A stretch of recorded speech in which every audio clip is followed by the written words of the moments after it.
10장 율법의 요구를 이룬다는 것은 어떤 의미인가? 로마서 8장 3, 4절 말씀. 율법이 육신으로 말미암아 연약하여 할 수 없는 그것을 하나님은 하시나니 곧 죄로 말미암아 자기 아들을 죄 있는 육신의 모양으로 보내어 육신의 죄를 정하사 육신을 따르지 않고 그 영을 따라 행하는 우리에게 율법의 요구가 이루어지게 하려 하심이니라. 오늘 다룬 질문은 매우 실제적이면서 정말로 중요한 문제입니다. 바울이 4절에서 그리스도가 죽으신 목적이 육신을 따르지 않고 그 영을 따라 행하는 우리에게 율법의 요구가 이루어지게 하려는 것이라고 말했는데, 이 말은 무슨 의미일까요? 그리스도가 율법에 온전히 순종하시고 우리 대신 완전한 희생제물이 되어 돌아가셨을 때 그리스도가 우리를 위해 율법을 이루셨다는 의미로 이 말씀을 받아들이는 분들이 있다고 말씀드렸습니다. 그분 안에서 그분의 완전함 덕분에 우리도 완전하고, 그분 안에서 우리는 그분의 보혈로 용서를 받습니다. 저도 그것이 사실이라고 믿습니다. 그리고 이것이 모든 것의 기초입니다. 하지만 이것이 4절 말씀의 요지는 아니라고 생각합니다. 그렇게 생각하는 이유는 본문의 어법이 맞지 않기 때문입니다. 4절은 그 목적이 우리에게 율법의 요구가 이루어지게 하려는 것이라고 말합니다. 이 말은 율법이 우리를 위해 충족되어야 한다는 말이 아닙니다. 로마서 5장 19절 말씀은 그런 의미가 맞습니다만 8장 4절은 그런 의미가 아닙니다. 그런 다음 바울은 율법의 요구가 이루어지는 방법으로 우리의 행함, 즉 우리의 삶에 특별히 초점을 맞춥니다. 그 영을 따라 행하는 우리에게 율법의 요구가 이루어지게 하려 하심이니라. 따라서 저의 질문은 이것입니다. 우리가 어떻게 율법의 요구를 이룰 수 있습니까? 구체적으로 말해 영을 따라 행하는 우리의 행위가 현재의 삶에서나 언제나 불완전할 수밖에 없는데 어떻게 거룩하고 공의롭고 선한 하나님의 율법을 충족시킨다고 말할 수 있습니까? 또한 정확히 언제부터 하나님의 거룩한 율법과 신적 기준이 충분히 충족된다고 말할 수 있을까요? 이제부터 그리스도인과 율법의 관계를 12개의 주제로 광범위하게 요약하면서 이 질문에 답해보려고 합니다. 이렇게 해서 우리의 전반적인 위치를 규명해보고 반복해서 이런 문제를 다루지 않고 8장을 진행하도록 하겠습니다. 주제 1. 로마서 8장 4절에서 율법의 요구를 이룬다는 것은 사람들을 정말로 사랑하는 삶을 말합니다. 로마서 13장 8절에서 10절 말씀입니다. 피차 사랑의 빛 외에는 아무에게든지 아무 빛도 치지 말라. 남을 사랑하는 자는 율법으로 다 이루었느니라. 간음하지 말라. 살인하지 말라. 도둑질하지 말라. 탐내지 말라 한 것과 그 외에 다른 계명이 있을지라도 내 이웃을 내 자신과 같이 사랑하라신 그 말씀 가운데 다 들었느니라. 사랑은 이웃에게 악을 행하지 아니하리니 그러므로 사랑은 율법의 완성이니라. 또한 갈라디아서 5장 13절부터 18절 말씀입니다. 형제들아 너희가 자유를 위하여 부르심을 입었으나 그러나 그 자유로 육체의 기회를 삼지 말고 오직 사랑으로 서로 종로로 달아. 온 율법은 내 이웃 사랑하기를 내 자신같이 하라 하신 한 말씀에서 이루어졌나니 내가 이르노니 너희는 성령을 따라 행하라. 그리하면 육체의 욕심을 이루지 아니하리라. 너희가 만일 성령이 인도하시는 바가 되면 율법 아래에 있지 아니하리라. 이 구절을 로마서 7장 4절에서 6절 말씀과 비교해 보십시오. 마태복음 7장 12절 말씀입니다. 그러므로 무엇이든지 남에게 대접을 받고자 하는 대로 너희도 남을 대접하라. 이것이 율법의 선지자니라. 주제 2. 다른 사람을 사랑함으로 율법의 요구를 이루는 것이 우리가 받는 칭의의 근거는 아닙니다. 칭의의 근거는 오직 그리스도의 순종과 피 흘리심입니다. 이것은 어떤 다른 행동이 행해지기 전에 오직 믿음을 통해 우리에게 적용됩니다. 하지만 우리에게 율법의 요구가 이루어지는 것은 믿음으로 의롭다 여겨졌다는 증거이자 열매입니다. 로마서 3장 24, 25절 말씀입니다. 그래서 예수 안에 있는 성령으로 말미암아 하나님의 은혜로 값없이 의롭다 하심을 얻은 자 되었느니라. 이 예수를 하나님이 그의 피로써 믿음으로 말미암는 화목제물로 세우셨으니 이는 하나님께서 길이 참으시는 중에 전에 지은 죄를 간과하심으로 자기의 의로심을 나타내려 하심이니. 로마서 5장 19절 말씀입니다. 한 사람이 순종하지 아니함으로 많은 사람이 죄인 된 것 같이 한 사람이 순종하심으로 많은 사람이 의인이 되리라. 로마서 8장 3절 말씀입니다. 율법이 육신으로 말미암아 연약하여 할 수 없는 그것을 하나님은 하시나니 곧 죄로 말미암아 자기 아들을 죄 있는 육신의 모양으로 보내어 육신의 죄를 정하사. 고린도서 5장 21절 말씀입니다. 하나님이 죄를 알지도 못하신 이를 우리를 대신하여 죄로 세무신 것은 우리로 하여금 그 안에서 하나님의 의가 되게 하려 하심이라. 로마서 3장 20절에서 22절 말씀입니다. 그러므로 율법의 행위로 그의 앞에 의롭다 하심을 얻을 육체가 없나니 율법으로는 죄를 깨달음이니라. 이제는 율법 외에 하나님의 한 의가 나타났으니 율법과 선지자들에게 증거를 받은 것이라. 곧 예수 그리스도를 믿음을 말미암아 모든 믿는 자에게 미치는 하나님의 은이 차별이 없느니라. 로마서 3장 28절 말씀입니다. 그러므로 사람이 의롭다 하심을 얻는 것은 율법의 행위에 있지 않고 믿음으로 되는 줄 우리가 인정하노라. 로마서 4장 4, 5절 말씀입니다. 일하는 자에게는 그 삭이 은혜로 여겨지지 아니하고 보수로 여겨지거니와 이를 아니할지라도 경건하지 아니한 자를 의롭다 하시는 이를 믿는 자에게는 그의 믿음을 의로 여기시나니. 주제 3. 다른 사람을 사랑함으로 율법의 요구를 이루는 것은 우리 자신의 힘이 아닌 성령의 임재와 능력에 의해 가능합니다. 로마서 8장 4절 말씀입니다. 육신을 따르지 않고 그 영을 따라 행하는 우리에게 율법의 요구가 이루어지게 하려 하심이니라. 갈라디아서 5장 22, 23절 말씀입니다. 오직 성령의 열매는 사랑과 실학과 화평과 오래 참음과 자비와 양선과 충성과 온유와 절제니 이 같은 것을 금지할 법이 없느니라. 갈라디아서 5장 13절에서 16절 말씀입니다. 형제들아 너희가 자유를 위하여 부르심을 입었으나 그러나 그 자유로 육체의 기회를 삼지 말고 오직 사랑으로 서로 종로를 살아. 온 율법은 내 이웃 사랑하기를 내 자신같이 하라 하신 한 말씀에서 이루어졌나니 내가 이루노니 너희는 성령을 따라 행하라. 그리하면 육체의 욕심을 이루지 아니하리라. 주제사 성령을 통해 다른 사람을 사랑함으로 율법의 요구로 이루는 것은 믿음으로 그렇게 되는 것입니다. 이 믿음은 우리로 의롭다함을 얻게 하는 바로 그 믿음입니다. 즉 하나님께서 그리스도 안에서 우리를 위해 예비한 모든 것에 만족함으로 되는 것입니다. 갈라디아서 3장 5절 말씀입니다. 너에게 성령을 주시고 너희 가운데서 능력을 행하시는 이의 일이 율법의 행위에서냐 혹은 듣고 믿음에서냐.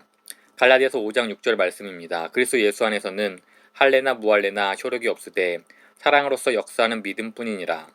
디모데전서 1장 5절 말씀입니다. 이 교훈의 목적은 청결한 마음과 선한 양심과 거짓이 없는 믿음에서 나오는 사랑이거늘. 주제 5.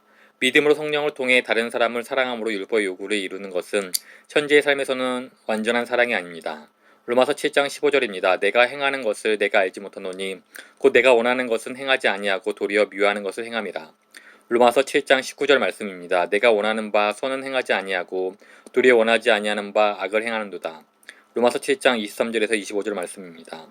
내 지체 속에서 한 다른 법이 내 마음의 법과 싸워서 내 지체 속에 있는 죄의 법으로 나를 사로잡는 것을 보는도다. 오호라 나는 곤고한 사람이로다. 이 사망의 몸에서 누가 나를 건져내랴. 우리 주 예수 그리스도로 말미암아 하나님께 감사하리로다. 그런즉 내 자신이 마음으로는 하나님의 법을 육신으로는 죄의 법을 섬기노라. 빌립보서 3장 12절 말씀입니다. 내가 이미 얻었다 함도 아니요 온전히 이뤘다 함도 아니라 오직 내가 그리스도 예수께 잡힌 바 된 그것을 잡으려고 달려가노라. 주제 6. 믿음으로 성령을 통해 다른 사람을 사랑함으로 율법의 요구를 이루는 것은 내가 죽거나 그리스도가 다시 오실 때 완벽해질 것이고 그렇게 되면 나는 영원히 완전한 사랑 안에서 살게 될 것입니다. 로마서 8장 30절 말씀입니다. 또 미리 정하신 그들을 또한 부르시고 부르신 그들을 또한 의롭다 하시고 의롭다 하신 그들을 또한 영화롭게 하셨느니라. 빌립보서 1장 6절 말씀입니다. 너희 안에서 착한 일을 시작하신 이가 그리스도 예수의 날까지 이루실 줄을 우리가 확신하노라. 히브리서 12장 22, 23절 말씀입니다. 그러나 너희가 이룬 것은 시온산과 살아계신 하나님의 도성인 하늘의 예루살렘과 만민의 심판자이신 하나님과 및 온전하게 된 의인의 영들과. 주제 7. 우리가 언젠가 사랑 안에서 완전해진다 하더라도 우리 존재 전체는 결코 완전해지지 않을 것입니다.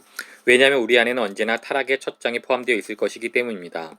우리는 언제나 용서받은 죄인으로 남을 것이고 전가된 의, 즉 내 것이 아닌 의가 필요한 존재이며 하나님 앞에서 바른 관계로 서기 위해서는 죄를 담당하는 대속자가 항상 필요한 것이기 때문입니다.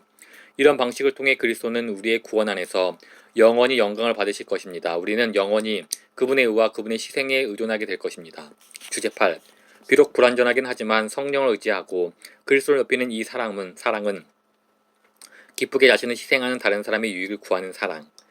율법이 요구하는 바 우리 삶이 나아가야 할 바르고 실질적인 방향입니다. 이런 삶을 살 때 우리 삶은 단번에 완전해지지는 않지만 새로운 방향성을 갖게 됩니다. 이런 방향성이야말로 우리가 완전함으로 가는 길에서 율법이 요구하는 것입니다. 주제 1에 제시된 성경 본문들을 보십시오. 주제 9. 믿음으로 성령을 통해 다른 사람을 사랑함으로 구약의 율법을 이루는 것은 때로는 자유의 법 또는 그리스도의 법이라 불립니다. 1. 율법의 요구를 이루는 것을 자유의 법이라고 부를 때 이것은 그리스도인으로서 자유함 속에서 사랑을 추구한다는 의미입니다. 즉 율법을 지키는 것을 우리 칭의 근거이자 성화의 능력으로 보지는 않습니다. 대신 그리스도 예수 안에 있는 생명의 성령의 법으로 사랑을 추구합니다. 그리스도의 영을 바라봄으로 변화를 받아서 외부의 압력 때문이 아닌 내면의 힘으로 사랑이 흘러넘치게 됩니다. 자유의 법은 성령이 이끄시는 것으로 주의 영이 계신 곳에는 자유가 있습니다. 야고보서 1장 25절 말씀입니다. 자유롭게 하는 온전한 율법을 들여다보고 있는 자는 듣고 잃어버린 자가 아니요 실천하는 자니 이 사람은 그 행하는 일에 복을 받으리라. 야고보서 2장 10절에서 12절 말씀입니다. 누구든지 온 율법을 지키다가 그 하나를 범하면 모두 범한 자가 되나니 간음하지 말라 하시니가 또한 살인하지 말라 하셨은즉 내가 비록 간음하지 아니하여도 살인하면 율법을 범한 자가 되느니라. 너희는 자유의 율법대로 심판받을 자처럼 말도 하고 행하기도 하라. 갈라디아서 5장 1절에서 4절 말씀입니다. 그리스도께서 우리를 자유롭게 하려고 자유를 주셨으니 그러므로 굳건하게 서서 다시는 종의 멍에를 매지 말라.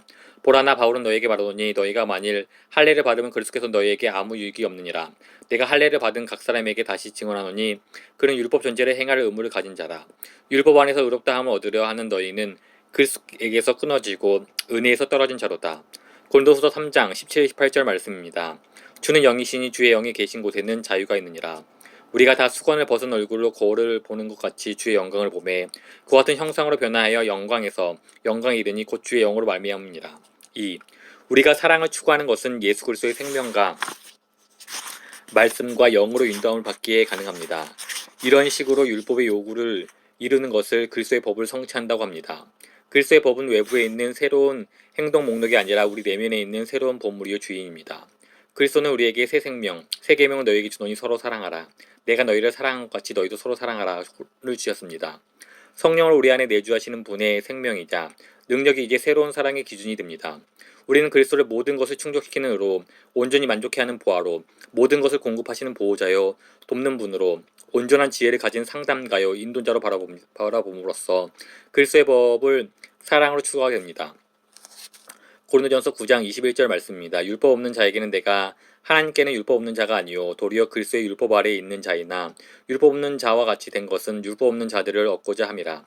갈라디아서 6장 2절 말씀입니다. 너희가 짐을 서로 지라 그리하여 그리스도의 법을 성취하라. 주제 10. 구역의 율법의 좁게는 계명들로 이해할 수 있고 넓게는 모세오경의 전체 가르침 또는 장소와 상관없이 하나님이 주신 모든 가르침이라고 볼 수 있습니다. 1. 좁은 의미에서 율법은 완전한 순종을 명령하는 것입니다. 그래서 믿음으로 그것을 성취할 수 있다면 그 순종이 우리의 의가 되고 그 순종으로 우리는 칭의를 받을 것입니다. 하지만 우리 죄 때문에 율법은 이런 방식으로 생명을 주지 않고 우리를 가두어 율법을 지키게 하는 대신 그리스도를 바라보게 하여 그분을 믿는 믿음으로 의롭다함을 받게 됩니다. 갈라디아 3장 21절에서 25절 말씀입니다.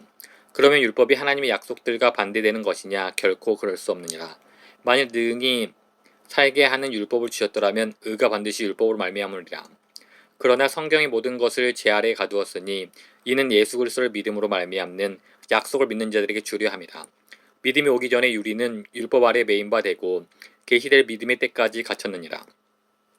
이같이 율법이 우리를 그리스도께로 인도하는 초등교사가 되어 우리로 하여금 믿음으로 말미암아 의롭다함을 얻게 하려 함이라. 믿음이 온 후로는 우리가 초등교사 아래에 있지 아니하노라. 2. 넓은 의미로 율법을 모세오경 전체 또는 구약 전체로 이해한다면 율법은 단지 요구만 하는 것이 아니라 죄인의 행위가 아닌 믿음으로 의롭다함을 받고 사랑을 실천함으로 하나님을 기쁘시게 하는 길 또한 보여준다고 생각할 수 있습니다. 로마서 3장 19절에서 22절 말씀입니다.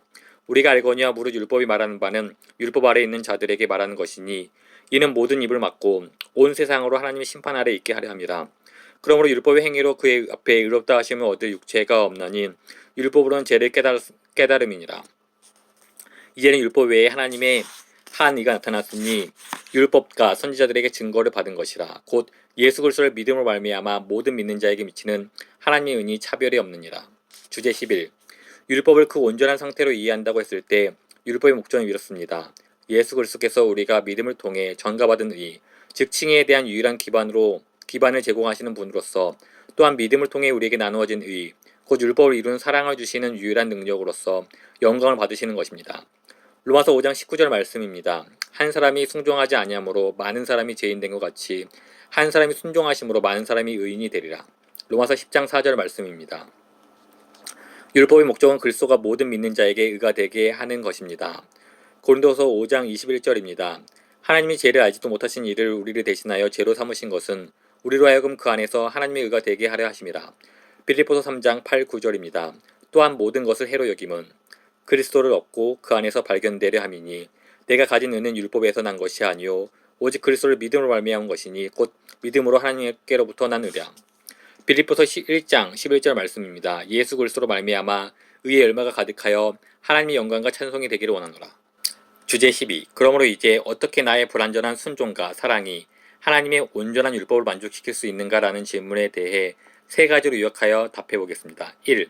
나의 불완전한 사랑은 그 불완전함에도 불구하고 칭의로 나아가는 수단이 아닌 내가 받은 칭의의 기반을 둔 진정한 하나님의 의존적인 사랑이고 성령께서 가능하게 한 사랑이며 그리스도를 높이는 사랑입니다. 이런 새로운 방향성이야말로 율법이 목표로 했던 바일 뿐 아니라 새 언약이 약속했던 것입니다. 말하자면 그리스도를 높이는 믿음의 열매인 사랑은 율법이 목표한 바였습니다. 2.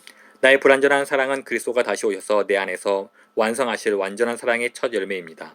로마서 8장 4절은 지금 우리 안에서 율법의 완전한 성취가 일어난다고 말하지 않습니다. 하지만 성령과의 동행은 이제 시작되었고 율법의 성취도 이미 시작되었습니다. 3.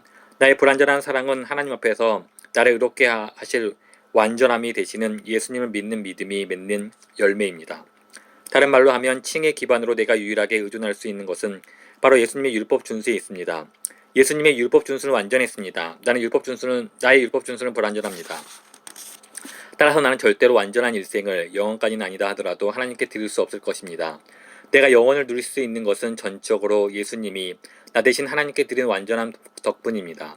현재 나의 불완전한 사랑과 나중에 이루게 될 완전한 사랑은 언제나 예수님을 나의 유일한 완전함으로 바라보는 믿음이 맺는 열매일 것입니다. 결국 율법은 그리스도 안에서 완전하게 성취되었기 때문에 내 안에서는 불완전하게 성취됩니다. 그리고 나의 불완전함은 그분의 완전함을 가리키는 도구이고 그렇게 하는 것이 율법의 목적입니다. 결론. 성경 어디를 보든 예수님을 바라보십시오. 모든 성경 말씀이 그분의 아버지와 그분의 영과 그분 자신에 대해 뭔가를 말하게 하십시오. 성경을 볼 때마다 그리스도를 조금 더 바라보고 더 맛보는 기회로 삼으십시오. 그분 안에서 우리의 영혼이 점점 더 만족하도록 보물찾기를 하십시오. 이런 방식으로 그리스도의 영은 우리를 그분의 형상으로 변화시켜 가실 것입니다. 율법의 목표는 우리의 삶에서 점점 더 성취될 것입니다. 그리고 우리는 그리스도께서 시작하셨던 일을 완성하시기 위해 다시 오실 때까지 우리의 삶에서 그리스도를 점점 더 많이 드러내게 될 것입니다.